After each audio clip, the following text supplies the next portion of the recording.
আজকে আমার মসজিদে দুইজন মুসল্লি আসছে আমার কাছে, আমাদের পরিচিত ল্যাপ তোষকের দোকানদার, দুজন ল্যাপ তোষক বিক্রি করে। ওরা ওদের এলাকা হচ্ছে লাকসাম, কুমিল্লা, মনোহরগঞ্জ। এই দুইজনের ফিকিরে আমার একটা বয়ান আছে ফজরের ক্যাম্পেইনের উপরে, ফজরের নামাজের মুসল্লি বৃদ্ধি। আমার শায়েখ আরিফ বিল্লাহ আল্লামা মুফতি মুশতাকুন নবী কাসেমি হুজুর আমারে বহুদিন বলছে, মাওলানা আমরা একটা আন্দোলন করা উচিত, একটা সংগঠন করা উচিত, যে ফজরের নামাজে মুসল্লি বৃদ্ধির আন্দোলন। আমি এটা অনেক বলি, চেষ্টা করি বিভিন্ন ক্ষেত্রে। এরা এই দুই আজকে বলছে, এই ল্যাপ তোষকের দোকানদার দুইটা ছেলে, সাধারণ মানুষ, খেটে খাওয়া মানুষ, তারা বলছে যে আমরা আমাদের এলাকায় এই কার্যক্রম শুরু করছি আজকে 1.5-2 মাসে, প্রায় 160 জন সাথী এখন আমরা নিয়মিত ফজরের নামাজ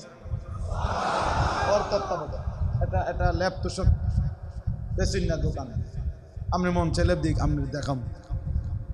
আর হে একটা কাগজ দেয় সবার এই নামাজের আহ্বানটা কম্পিউটার করে লেমিনেটিং করে করে, তো কাগজটার মধ্যে স্লোগান হইলো, আমি আজীব লাগছে যে তার মাথায় এটা কি, যে বেনামাজিকে খুঁজে বেড়াই, নামাজিকে বন্ধু বানাই।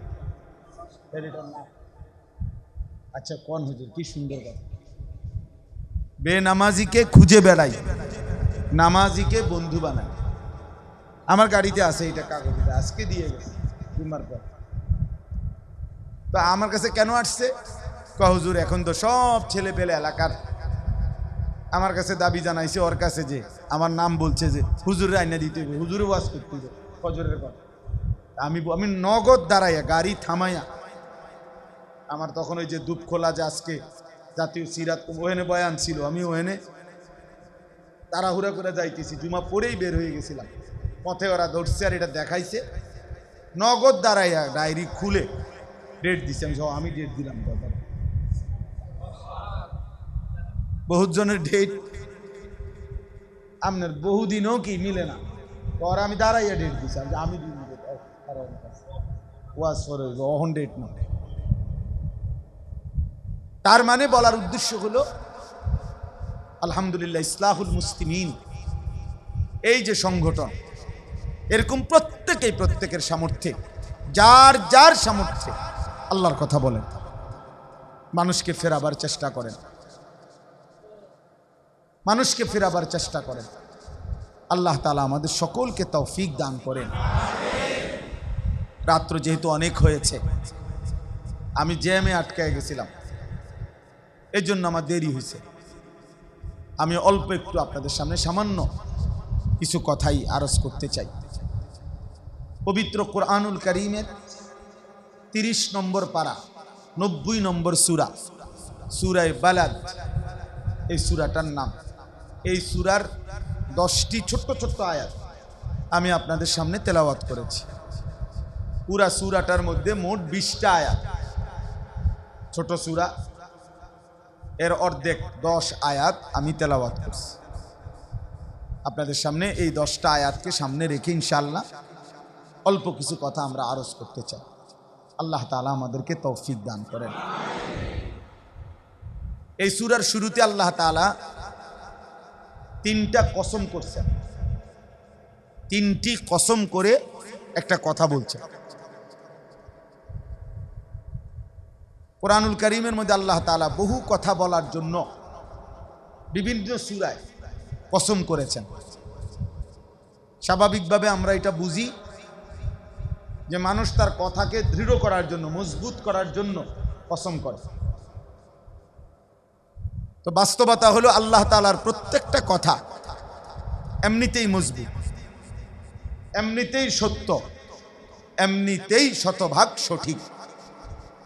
ওমান আসদাকু মিনাল্লাহি কিলা, আল্লাহর চাইতে অধিক সত্য কথা আর কার হতে পারে, আল্লাহ নিজেই কোরআনে বলছেন। কিন্তু এরপরেও আমাদের প্রতি তাকিয়ে, আমাদের মেজাজের দিকে তাকাইয়া আল্লাহ দয়া করে আমরা যেন আরো একটু বেশি বিশ্বাস করি, আর একটু যেন মজবুত হয় আমাদের কলিজায়। এই জন্য আল্লাহ তাআলা আমাদের মানসিকতার প্রতি লক্ষ্য রেখে আল্লাহ তাআলা কোরআনুল কারীমে বিভিন্ন জায়গায় বিভিন্ন কথা বলার জন্যে আল্লাহ তাআলা নিজেও কসম করেছে, বলছেন যেন বান্দা তবুও বিশ্বাস করো, তবুও গ্রহণ করো, তবুও মেনে নাও।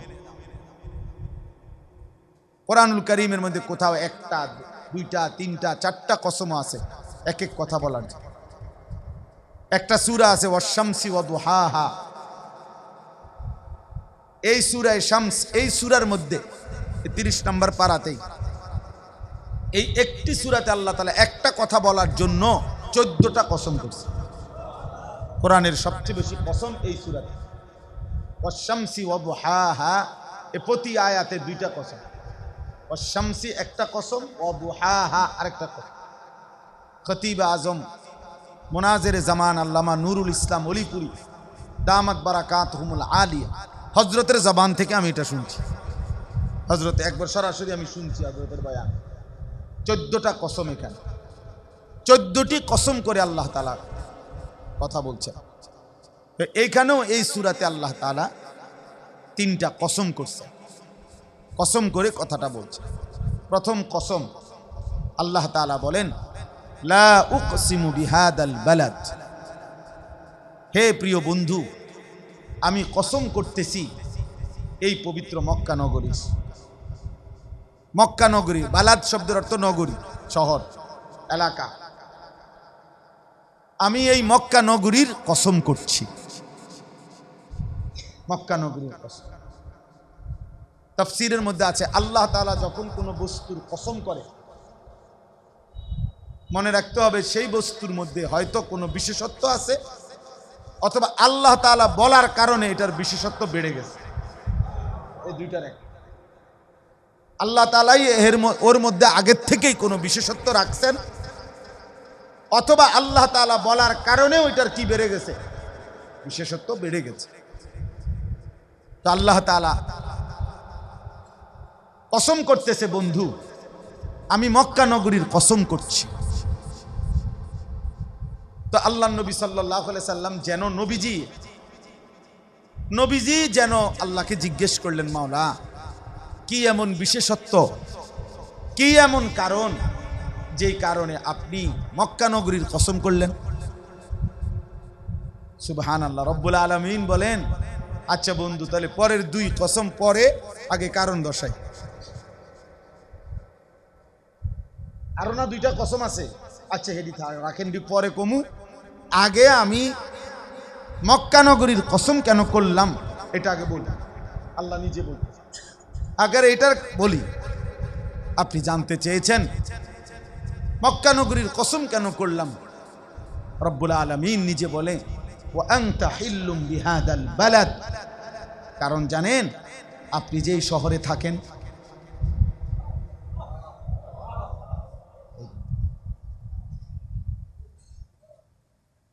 যে শহরে থাকেন আপনি বন্ধু, আমি যেই শহরকে খুব ভালোবাসি, যে মাটিতে আপনার জন্ম, আমি যে মাটিকে ভীষণ ভালোবাসি। যেই অলিতে গলিতে আপনি বড় হইছেন, যেই গলিতে আপনার, যেই নগরীর মাটিতে আলোতে বাতাসে আপনার শৈশবকাল, কৈশোরকাল, যৌবনকাল, আপনার হায়াতের 63 বছরের 53 বছর পুরাটা হায়াত যে মাটিতে আপনি কাটাইছেন, সে মাটির অলি গলি, সে মাটির পরতে পরতে আলো বাতাসে আমি ভীষণ ভালোবাসি। ওয়া আনতা হিল্লুম বিহাদাল বালাদ। প্রিয় ভাই আমার, নওজোয়ান সাথী আমার, এখান থেকে আমাদের জন্য সবক আছে। এই সবক হলো আল্লাহ তাআলা বন্ধু যে শহরে বেড়ে উঠেছেন, জন্ম নিয়েছেন, যে মাটিতে অবস্থান করছেন, সেই মাটি, সেই জমিন, সেই শহর, সেই আলো বাতাসকে আল্লাহ তাআলা পছন্দ করেন। কোরআনুল কারীমের মধ্যে একটা সূরা আছে ওয়াদ-দুহা, এটা আমরা জানি না সবাই, ওইখানেও 2টা কসম, ওয়াদ-দুহা ওয়াল লাইলি ইযা সাজা। এই 2টা কসম, এই 2টাও কসম করছে আল্লাহ। এই 2টা কসমের 2টা অর্থ, মানে ওয়াদ-দুহা শব্দের 2 অর্থ। ওয়াল্লাইলি ইদা সাজা, এটারও দুইটা অর্থ। তা আমি একটা অর্থ বলতে চাচ্ছি। অদ্দুহা শব্দের অর্থ হলো, আল্লাহ তাআলা বলেন, বন্ধু আপনার এই সুন্দর আলোকোজ্জ্বল নূরানি ওই সুন্দর পবিত্র চেহারার কসম, যে চেহারা আপনার, সে চেহারাও আমি ভালোবাসি। যে চেহারা আপনার বন্ধু, ওইটা আমার ভীষণ পছন্দ। এজন্য আমি ওই চেহারার কসম করলাম। 2 নম্বর, ওয়াল্লাইলি ইদা সাজা, অন্ধকার অমাবস্যার কালো রাত্রি বা একেবারে কালো রাত্রি যেরকম কালো অন্ধকার, আপনার এই সুন্দর আলোকোজ্জ্বল চেহারার সাথে আপনার পবিত্র মাথা মোবারকের যে ঘন কালো চুল, সেটাও অনেক সুন্দর।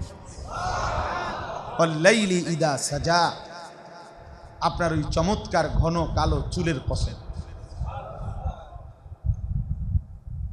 তাহলে ওইখানে দেখাইলাম রব্বুল আলামিন বলেন, বন্ধু যে মাটিতে আপনি বেড়ে উঠেছেন, আমি সেই মাটিকেও ভালোবাসি। আমি কসম করছি, যে চেহারা আপনার আলোকোজ্জ্বল, আমি ওই চেহারাকে পছন্দ করি, কসম করলাম।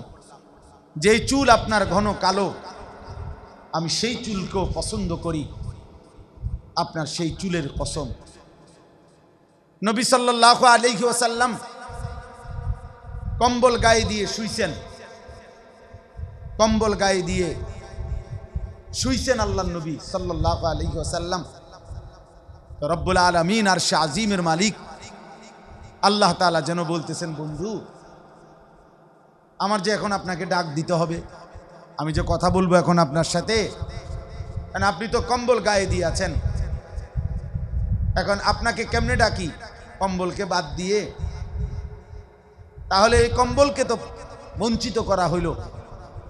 আপনার গায়ে যে কম্বল লাগছে, আল্লাহ বলেন, বন্ধু আমি সেই কম্বলকেও ভালোবাসি।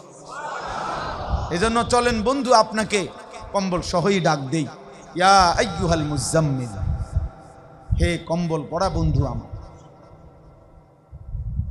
আল্লাহ তাআলা বলছে, বন্ধু আপনি চাদর গায়ে দিয়েছেন,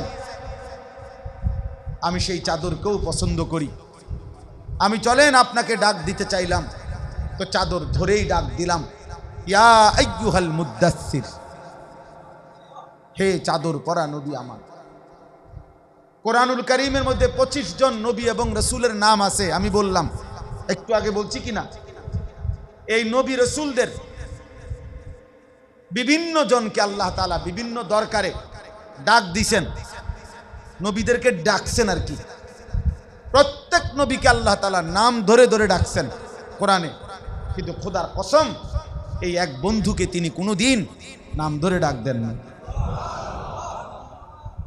প্রতিবারই বলছেন অন্য নবীদেরকে নাম ধরে ধরে, অকুলনা ইয়া আদম উসকুন আনতা ওয়া যাওজুকাল জান্নাহ, হে আদম তুমি তোমার বিবিকে নিয়ে জান্নাতে বসবাস করো, হে আদম।